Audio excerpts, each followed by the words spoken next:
Okay, so step 4, what has come before our passage? It's quite important because we're only looking at a bit of the story. So it's the story of Ahab, King Ahab in the north of Israel. He's real bad. I read back a bit and I saw chapter 16 from the beginning of his reign, chapter 16 verse 30. You might want to flick there, chapter 16 verse 30 to 33. Ahab, son of Omri, did more evil in the eyes of the Lord than any of those before him. He not only considered it trivial to commit the sins of Jeroboam, son of Nebat, but he also married Jezebel, daughter of Ethbaal, king of the Sidonians, and began to serve Baal and worship him. He set up an altar for Baal in the temple of Baal that he built in Samaria. Ahab also made an Asherah pole and did more to provoke the Lord, the God of Israel, to anger than did all the kings of Israel before him. Wow, okay. He's a bad character, right? So the Lord announces to Israel that because of this, he announces through Elijah, that because of this, there will be a drought in the land. So Elijah goes into hiding. The king Ahab is very angry and wants to kill Elijah because of what he's done.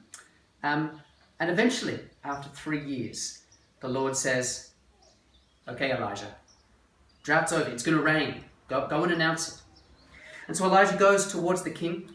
But before he meets the king, he meets Obadiah, who works with the king, but he's actually a faithful believer.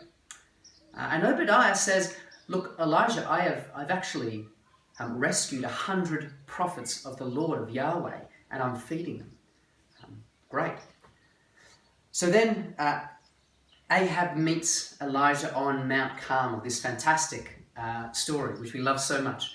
There's the great sacrifice of the prophets of Baal, which nothing happens, and then the sacrifice of Elijah to Yahweh.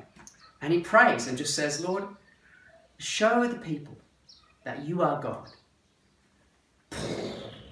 The fire comes, burns up the sacrifice. And so Elijah says, okay, people, grab the prophets of Baal, kill them. And they do. They tell Jezebel about it. Then he prays, and the rain comes. And that's where we meet our story. That's the literary context up to this point. Afterwards, after our section, basically Elijah does what the Lord told him to do, and it helps fulfill the Lord's purposes.